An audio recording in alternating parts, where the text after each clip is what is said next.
राज्यात धर्मांतर विरोधी कायदा लागू झाल्याच्या समर्थनार्थ श्री शिवप्रतिष्ठान हिंदुस्थानच्या वतीनं सांगली शहरातील शिवतीर्थावर आनंदोत्सव साजरा। राज्यात 30 जुलैपासून धर्मांतर विरोधी कायदा लागू झालेला आहे। याच्या समर्थनार्थ श्री शिवप्रतिष्ठान हिंदुस्थानच्या वतीनं शहरातील शिवतीर्थावर आनंदोत्सव साजरा करण्यात आला आहे। फटाके फोडून, साखर वाटून, जल्लोष करत राज्य सरकारचे आभार मानले। या कायद्यामुळे मोठ्या प्रमाणात मुलींना फसवून होणारे धर्मांतर थांबणार असल्याचे राहुल बोळाज यांनी सांगितलं आहे। राज्य सरकारने 30 जुलै रोजी पासून महाराष्ट्रात धर्मांतर विरोधी कायदा लागू केलेला आहे आणि याला राष्ट्रपतींची देखील मंजुरी मिळालेली आहे। राष्ट्रपतींच्या मंजुरीनंतर 30 जुलैपासून या कायद्याची अंमलबजावणी सुरू झाली आहे। राज्य सरकारनं 30 जुलै पासून धर्मांतर कायदा महाराष्ट्र सरकारमध्ये लागू केला आहे व राष्ट्रपतीची सुद्धा त्याला मंजुरी मिळालेली आहे। सर्वप्रथम सर्व हिंदुत्ववादी संघटनातर्फे शिवप्रतिष्ठान असो, बाकीचे संघ असेल, सनातन असेल, या सर्वांतर्फे आम्ही आघाडी सरकारचे अभिनंदन करतो। कारण या कायदा लागू झाल्यामुळे महाराष्ट्रामध्ये आपल्या प्रचंड हिंदू मुलींचं जे लव जिहाद या विषयामध्ये धर्मांतर होत होतं, त्यामध्ये जे त्यांना वशीकरणाचा भाग होता, त्यांना फसवून बळजबरीने नेण्यात येत होतं, या सर्व याच्यामुळं कुठेतरी आता पूर्ण हे थांबलेलं आहे।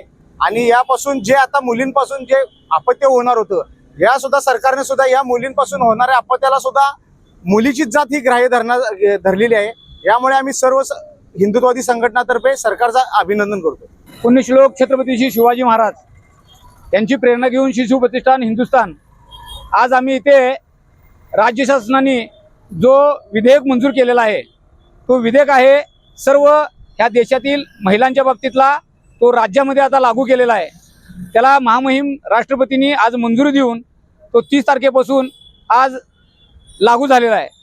त्या धर्मांतर होत असलेल्या विषयामध्ये सगळ्याच महिलांना, मुलींना जाणीवपूर्वक फसवून, त्यांना ब्लॅकमेलिंग करून आणि त्यांची संतती वाढवून एक समाजामध्ये तेढ निर्माण करण्याचं जे काम चाललं होतं, जे षड्यंत्र चाललं होतं, जो जिहाद चालला होता, ह्या जिहादाला संपूर्ण आळा बसवण्यासाठी प्रत्येक महिलेला न्याय मिळावा अशा पद्धतीनं राज्य शासनानं जो निर्णय घेतला, त्या निर्णयाचं स्वागत करण्यासाठी आम्ही शिवप्रतिष्ठान हिंदुस्थान या वतीने आज इथे साखर वाटून आणि छत्रपती शिवाजी महाराजांना हार अर्पण करून आम्ही त्यांचं ह्या असलेल्या आत्ताचं राज्य शासनाचं आम्ही स्वागत करत आहे। अशा ठिकाणी ज्या ज्या मुलींच्यावर, महिलांच्यावर जो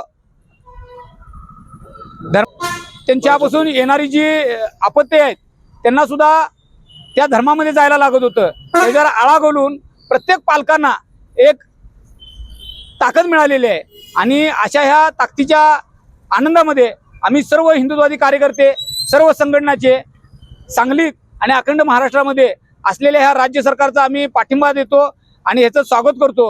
अशाच पद्धतीनं शासनाने वेळोवेळी समाजात होत असलेल्या महिलांच्यावर अन्याय होत असलेल्या प्रत्येक गोष्टीवर लक्ष घालून राज्य शासनाने अशाच पद्धतीचे नियोजन करावे, हीच आम्ही आता आनंदामध्ये जयघोष करतो। पुण्यश्लोक Chhatrapati. Bureau report, SBN Marathi, Mumbai.